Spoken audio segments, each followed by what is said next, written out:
Sometimes Forex trading is a wild and woolly place to be. That's why Hugh's here, to pose your questions to Walter, the naked Forex guy. Hugh's got questions, and Walter's got the answers. Here at the Truth About FX podcast. Hey Walter, this is a question that I had early on, and I'm sure a lot of people have also right now. How long should I test one strategy before changing or refining the rules? Wow, what a great question. So this is what I would say. Well, first of all, there is an assumption that you're going to change the rules. And I would say why. I mean, so if you have more moving parts, like if you've got a MACD and a moving average and a stochastic, and you've got these different indicators that have different settings and things like that, then maybe over time you might have to change them. But if you've got a really simple system, maybe you don't have to. And probably what's going on here, it's not really that the market's changing and that you need to change the rules, but it's probably you're evolving and you're changing as a trader. So what that means is you've got new beliefs that have started to crop up given your experience trading the markets, which is absolutely fine.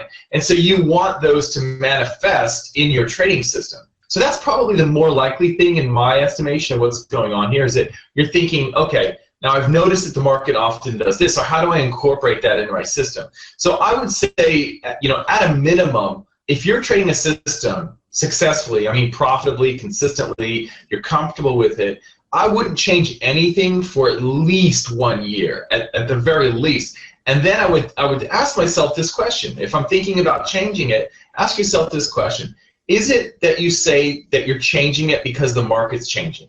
If that's your reason, and you really believe that, then it may be that your system is too complex. You have too many filters, too many rules, too much going on, and that's being reflected in the results because it doesn't seem to really capture what it once did. Okay, that's one thing. The other thing is, what if you're saying, I want to change the rules of this system or modify them because I believe this is what often happens in the market. Okay, so now you've got to guard against adding too many filters and overcomplicating your system, like we talked about, in the first reasoning, right? Which is, the market's changed or whatever. So that's the other thing, is you got to worry, am I doing this? Am I making this mistake? If you're not, and you're just incorporating your knowledge into the system, that's fine.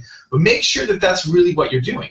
And maybe what you should do is go back and run a test over the last year or 2 or 3 or 5 and say, okay, if I had applied these new rules that I'm going to apply to my system now, if I'd applied those over the last 5 years, how would my results have changed? So you can go into Forex Tester, apply the new rules to your system, and see how what your real results are, right? You've got your account statement. Compare them to what they could have been if you were trading this different system with this new whatever you're adding to it. Does that make sense? Yeah, totally.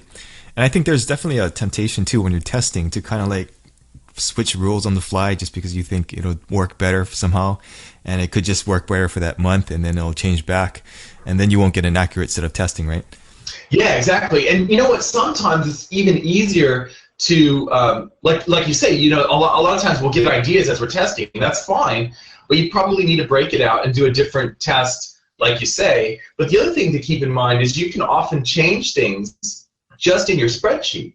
So you could get the output of your test, and if you're changing like an exit or something like that, sometimes that will happen. You can just change it in the actual spreadsheet, so that will change the results based on a different exit.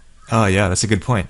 So basically what I'm saying is sometimes you don't have to go back in Forex Tester and do all that hard work. If it's a real simple thing, especially if it's an exit thing, sometimes you can simply change it in the spreadsheet.